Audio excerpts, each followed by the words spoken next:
I'd like to say that, they don't start defending better, and, we've got to at least get it down to a 1.1 point per possession. If we shoot threes, well, that's Nate Oates, relative to what we're trying to accomplish, all right? All right, that's the end of it. I can't do DeBoer yet. I'll work on it, though. Okay, what do we got? Rece, you've obviously been here a lot with GameDay for football over the course of your career. What is it, what does it say about the program that Oates has built as far as, this being the first time you guys have been here with basketball? It's a level of national recognition that even as good as Alabama basketball has been in the past, it's been better than a lot of people realize, I think, on the outside. But it has a level of national recognition now with the #1 overall seed last year, with attempting to win the conference for the third time in 4 years, winning the tournament both of those years too to back it up. I think there's just a sustained level of excellence that brings with it the validation of getting attention of our show. And I don't mean that to sound like patting ourselves on the back with the show, but I do think that when you have the brand of GameDay attached to it, and you consider that the staple places that we visited, Kentucky, Kansas, North Carolina, and Duke, obviously, to be now included in that mix is pretty good. So I think it really speaks volumes for what Nate and his entire staff have been able to do in terms of creating consistency and also creating a level of excellence. You've been at a lot of big venues, you mentioned a couple of them there. When Coleman gets full and it gets rocking, it can create a big atmosphere, but do you think that, you mentioned the basketball getting to national recognition, do you think it's necessary to have a new venue, or do you think it can kind of be what it is with what it has? Greg Burns is a really good friend of mine. They need a new building. I mean, the first time I came into this building, I was 5 years old, going on 6, and my parents brought me to see Elvis Presley. Actually, they were coming in, probably couldn't get a sitter at that time. And even when I came in then, as a 5-year-old, I was far more mesmerized by the fact that there were scoreboards in the corners, and I was even aware of C.M. Newton's team at that young age. I used to watch the replays of those games on Alabama public television. So I was a little more, even though the king of rock and roll was here. And now Billis will tell you, I win all contests. When people say, what was your first concert? Oh, I don't know. I saw Night Ranger or, Elvis freaking Presley, But I say that to say this building's old. And what you need, I think, is, something a little more intimate. They've done an amazing job of making this place so much better than it was when I was in school. Way better. I mean, they've done everything you could possibly do to make this place better. But I do think it's appropriate that they, eventually when finances dictate that it's feasible, and I know they've had some hiccups along those ways, but when feasible, it would be something that would really add to and help the program, for sure. So you graduated from Alabama in 88, and you were there during the WIMP era. Can you kind of compare the eras between what you saw while you were in school here relative to what you're seeing now with Nate Oates? I think there's a lot of similarity there, because during the time that I was in school here and for a few years after that, that was as good a run of sustained excellence as you would find, absent the one thing that haunted them, not being able to get to the Final Four. And this is early in the building stage, and I really believe that Nate Oates will get Alabama to a Final Four. But that's the only thing lacking, because everything else during that era when I was in school, they had the multiple Sweet 16 appearances, the big time stars, the high draft picks. They had it all. And Derek McKee and Enos Watley and Bobby Lee Hurt, Buck Johnson. So many great players. And then a few years after I graduated, the teams with Spree and Ori. That's big time star power. And so I think that what WIMP did is amazing. It showed it could be done here. And I think that what Nate's been able to do in a very short period of time is on track to mirror that. And I think ultimately they'll get to a Final Four, which is the one thing that has eluded this program. You're from Muscle Shoals, I am. from the area.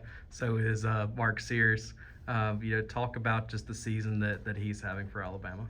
He's just been sensational. I mean, I marvel watching him play because he's not the biggest guy in the world, and he's a really good shooter from the perimeter, but he somehow finds a way to be a great shooter at the rim at 6'1" or whatever he is. He's a very competitive guy. He's added even more to his game this year, and he's sort of the epitome of what college basketball has become. Starting his career at Ohio and establishing a reputation, getting to a certain level, and then testing himself at a higher level. And then he's even taken it another step by elevating his game from last year. He was really good last year, but now he's an All-American, and I think it's really just a tribute to not only his talent but his work ethic, and obviously he's a good leader. He's highly competitive, and I think he's just been a great force and great player for them this year. Alabama fans have maybe become a little numb to hosting game day for football just because it's happened so much. I would expect there will be a little more enthusiasm tomorrow. So kind of what makes a good crowd or environment for basketball game days? I think, first of all, numbers. We need some people, especially in a building that's as big as this one is. It would be fantastic if we really, pack some people in here, and hopefully we'll make it fun so that they'll, the goal is always when the fans leave, whether it's football or basketball, to say, man, that was fun, I want to go back. So we'll be engaged with them throughout, and I think it's really important, for them to come and show their support for their team, why they're proud of their program, make some noise, react to us, boo us when we talk about how good Tennessee is, and they are, and we talk about how good Kentucky and Auburn are, and they are, and they can boo, boo, boo, and that'll be fun. And then when we talk about how great Mark Sears is, they can cheer and go crazy. And Nate's gonna be on the show. We've probably got another special guest that might show up at some point during the program that I think they will react favorably to. So it'll be a fun morning, and I hope everybody comes out and enjoys it and says, I can't wait till those guys come back, even Billis. What do you think of this matchup the second time around? Jay and I were talking about it a little bit before, and it probably comes down to how's the game going to be played, right? If it gets real physical, turns into a defensive game, obviously that's advantage Tennessee. If it's a little more free flowing up and down, and while Tennessee can really score with Dalton Connect now, something that they really haven't had the last few years. But if it gets up and down and played a little faster and it maybe called a little bit tighter, that favors Alabama. So I think really style of play is, and how that style is established early and what the tempo is going to be, not only in terms of getting up and down the floor, but just what are the whistles like, and that kind of thing. So I think that'll be the biggest thing about the matchup. They're two really, really good teams. They both have holes. Alabama's is clearly rim protection and defense at times, and Tennessee's is consistent scoring outside of Connect. But both are really good, and both are worthy of competing for the SEC championship. Yes. You've been a fan of Alabama for years. Have you ever seen this coming for Alabama College Game Day to come to cover basketball? And then what's it mean to you to be here covering basketball over football? It's really fun. And I didn't know if we would get here or not, because the first thing in order for us to bring the show here is you have to be good and you have to sustain it a little bit, because not every week, but the overwhelming majority of the weeks, our show is tied to what the prime game is. That's not true in football. That's one of the things that makes basketball different. So it's tied to the game that is getting the prime time attention. So you have to be good enough to be in that game first. And Alabama's ability to, as we talked about earlier, sustain some excellence opened the door for that. So I think it's going to be really fun. I mean, it's always great to come back to a place that carries great memories for you, and that means a lot to you personally. So it's great to be here, and we'll have some fun, and I'm hopeful that we'll give away 19,000 of State Farm's dollars, and that'll be a good morning for everybody. And then the game will be great, I'm sure. Can you talk about the coaching job that Nate Oates has done this year? Obviously, he lost 3 assistants. He lost Noah Clowney, Charles Bediako, and obviously Brandon Miller. I think for a lot of Alabama fans, the expectation maybe wasn't quite to the level that we're at right now. Can you talk about kind of what Oates has done this year as far as his coaching goes? He's one of the finest coaches in the country, and he's really bright, and he's innovative, and he lets his players, he doesn't let his players play with freedom, he insists on it. And I mean, this Davin Cosby now, he's my favorite player all of a sudden. You know why? Because my man went out there and played 13 minutes and got up 10 threes. That's my kind of dude right there, let it fly, kid, I love it. So they play a style that's fun to watch. And he's able to get his players to buy into it. And I think one of the most interesting things about what he's done in this, quest to try to win 3 conference championships in 4 years is that he's pretty much done it with 3 different teams. It's not as if they built toward a stretch, and had a core group that stayed around. The Herb Jones team was very different. They still shot threes, got up and down, wanted to play fast and stay within his philosophy and system. But it was very different from the team with Brandon Miller last year, which, was very good defensively. And this team is not as good defensively, but it probably doesn't have, even as well as Mark Sears has played and as good a player as I think he is. I mean, Brandon Miller might get you 40, like that. And, so they don't have that. They don't really have the rim protection. And yet, he's been able to put his team right back at the top of the conference again.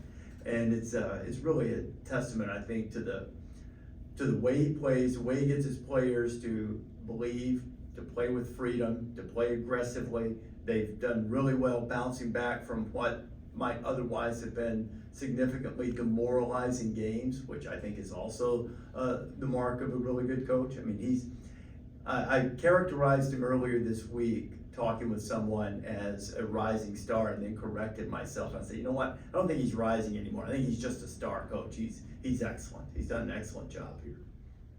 We have time for one more. Back on the topic of Coach Oates, I think we've all heard whispers here and there about other bigger schools potentially trying to poach him away.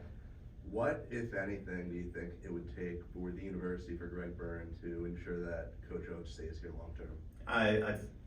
Look, I'm not in a position to speak for Greg or the administration at all, but my inclination would be, given the fact that this is the guy that he went out and went after and the success that they've had, he'll do everything humanly possible to keep him here, for the long term.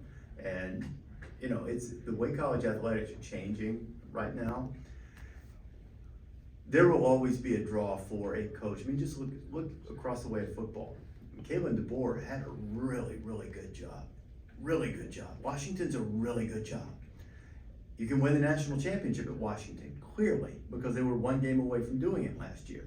So there's always going to be the draw, though, of a place where it's everything for certain people. Some people don't want that. DeBoer obviously did.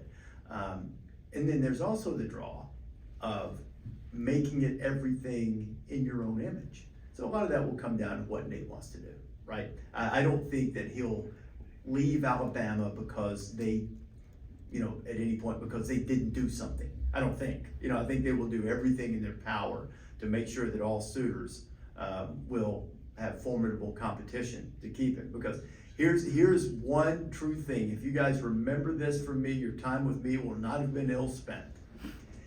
If somebody else doesn't want your coach, sooner or later, you're not going to want him either. So it's a good thing when people come and try to get your coach, because when they don't, pretty soon you're going to go, yeah, we don't want him either. And that's clearly not the case with Nate. So it's a good thing. And I imagine Alabama will, especially with the resources that are available to every team virtually in the SEC now, that they'll do everything that they possibly can to keep him. It'll come down to time and opportunity and, what his career goals might be in the next 10 years or whatever. But I would be surprised if he's not here for the foreseeable future.